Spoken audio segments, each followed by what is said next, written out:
Last লেকচারে আমরা যেই স্টাইল ফাইলটা তৈরি করলাম এটাই আমাদের জন্য ফ্রেমওয়ার্ক।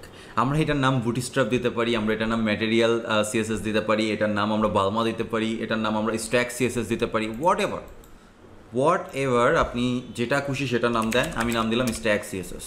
এটা হচ্ছে আমাদের নতুন একটা ফ্রেমওয়ার্ক।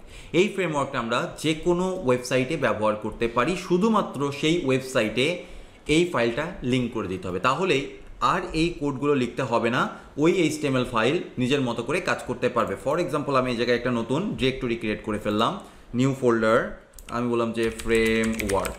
ওকে, এই ফ্রেমওয়ার্কের মধ্যে আমার সিএসএস ফাইলটা রয়েছে, কেটে দিই, এটার আমার দরকার নেই। আমার তো ফ্রেমওয়ার্ক আছে, আমি ডাউনলোড করেছি। কল্পনা করে নেন আমি ফ্রেমওয়ার্কটা ডাউনলোড করে এই ফ্রেমওয়ার্ক ডিরেক্টরির মধ্যে রেখে দিয়েছি। এবার আমি আমার ওয়েবসাইট নতুন করে ডিজাইন করব। সো আমি index.html ফাইল তৈরি করলাম, style.css ফাইল তৈরি করলাম, নো প্রবলেম অ্যাট অল। এবার ইন্ডেক্স ফাইলের মধ্যে যে আমি আমার মতো করে লিখলাম যে understand concept behind CSS framework, ঠিক আছে। আর এখানে আমি লিঙ্ক করব, ফর এক্সাম্পল লিঙ্ক, আমার স্টাইল ফাইলটাকে আমি লিঙ্ক করব। এখন আমার স্টাইল ফাইলের মধ্যে যে আমি বলেছিলাম margin 0, padding 0, box sizing, border box, okay, এগুলো আমরা বলে নিলাম। আচ্ছা ফাইন, এইবার আমি এখানে লিখলাম, এই যে এখানে যে টেক্সটটা লেখা ছিল সেই টেক্সটটাই আমি এখানে যে লিখব আপাতত। একটা h1 ট্যাগের মধ্যে লিখলে ভালো হতো। সো h1 এই, ঠিক আছে। সো আমি এবার আমি এটাকে রাইট বাটন ক্লিক করে ওপেন উইথ লাইভ সার্ভারে ক্লিক করি। সো আমি এখানে দেখতে পাচ্ছি understand concept behind CSS framework, কিন্তু আমরা যে ফ্রেমওয়ার্ক ডিজাইন করলাম সেই ডিজাইনটা এখানে পেলো না, কারণ আমরা আমাদের ফ্রেমওয়ার্কটাকে কানেক্টই করিনি। সো আমাদের ফ্রেমওয়ার্ক থেকে আমরা জানি যে কোনো কিছু সেন্টার করতে চাইলে বা হচ্ছে কন্টেইনার ব্যবহার করলে সব এলিমেন্ট সেন্টার হয়ে যাবে। সো আমরা যেটা করতে পারি, এই ওয়ানটাকে বাদ দিই, আমরা একটা ডিভ নিয়ে নিই। ডিভ নিয়ে আমরা ক্লাস নেম দিয়ে দিই কন্টেইনার, এবং তার মধ্যে একটা হেডিং যুক্ত করতে চাইলে আমরা h1 দিতে পারি, দিয়ে আমরা এখানে বলতে পারি ক্লাস নেম হেডিং বলতে পারি। বললাম, তাও কোনো চেঞ্জ আসলো না। তার কারণ হচ্ছে আমরা আমাদের CSS ফ্রেমওয়ার্কটাকে লিঙ্ক করিনি। সো এবার আমরা আমাদের ফ্রেমওয়ার্কটাকে লিঙ্ক করে দেই dot framework stack dot CSS। Wow, দেখেন অটোমেটিক্যালি এর ফন্ট কালার চেঞ্জ হয়ে গিয়েছে, এর কন্টেইনার চেঞ্জ হয়ে গিয়েছে, মানে ফন্ট চেঞ্জ হয়েছে, তারপরে একটা কন্টেইনার চলে এসছে, অনেক কিছু চলে এসছে, তাই না? এবার দেখা যাচ্ছে যে আমি ভাবলাম যে আচ্ছা আমি তো একটু মার্জিন প্যাডিং হলে ভালো হতো। তো মার্জিন প্যাডিং তো আমার ফ্রেমওয়ার্কে নেই, আমি চাইলে আমার ফ্রেমওয়ার্কে মার্জিন প্যাডিং যুক্ত করতে পারি, বাট আমি চাচ্ছি না, ফ্রেমওয়ার্ক যেভাবে আছে সেভাবেই থাক, আমি কাস্টমভাবে মার্জিন প্যাডিং যুক্ত করতে চাচ্ছি। সো আমি বললাম যে টাইটেল নামের আরেকটা ক্লাস নিলাম। এবার আমার কাস্টম CSS এর মতো থেকে আমি বলবো টাইটেল মার্জিন টপ 1 রেম।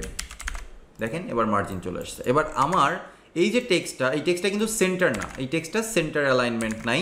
তো আমি চাচ্ছি যে আমি কাস্টমভাবে এটাকে বলবো টেক্সট অ্যালাইন সেন্টার। আমার কোডই রয়েছে, আমার যে ফ্রেমওয়ার্ক কোডে আমি টাচ করিনি, ফ্রেমওয়ার্কের কোডই রয়েছে।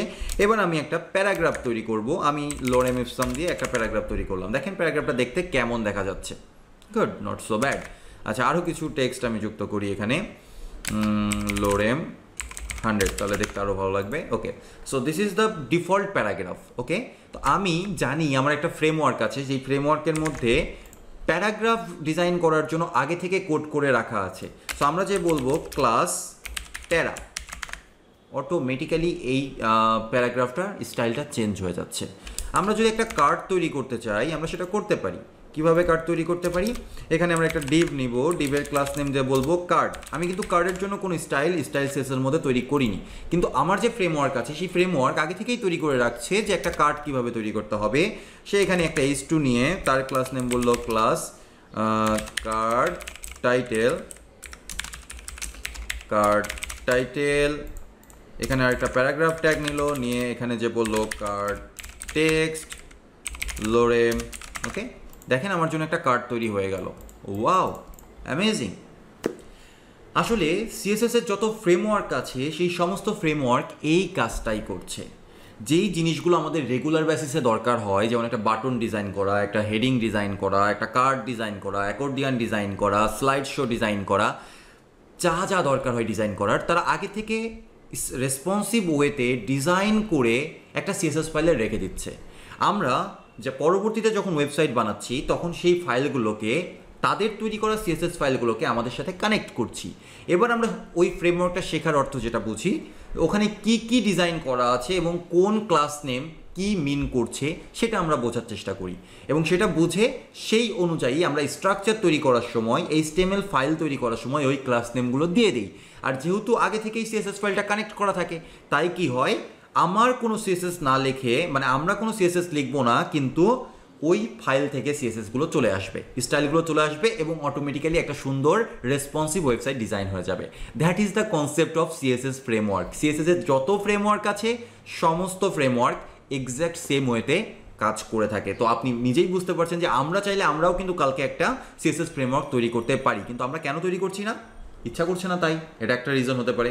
দ্বিতীয় রিজন হতে পারে যে অলরেডি বাজারে এত সুন্দর সুন্দর সিএসএস ফ্রেমওয়ার্ক আছে, তো আমরা তো একটা নতুন তৈরি করে কম্পিটিশন করার কি দরকার? যেগুলো এক্সিস্টিং আছে সেগুলো আমি ব্যবহার করলাম। আর তাছাড়াও যদি একটা ফ্রেমওয়ার্ক তৈরি করতে চান তাহলে শুধুমাত্র কয়েকটা ক্লাস নেম বললেই হবে না, আরও অনেক বিষয় মাথায় রাখতে হবে। রেসপন্সিভনেস, বিভিন্ন ডিভাইস কম্প্যাটিবিলিটি, এরকম অসংখ্য ছোটো ছোটো ছোটো ছোটো বিষয় থাকে যেগুলো আর কি ডিজাইন করা, মানে সব ফিচার দিয়ে একটা সিএসএস ফ্রেমওয়ার্ক ডিজাইন করা সহজ কোনো বিষয় না, একটা লম্বা বিষয়।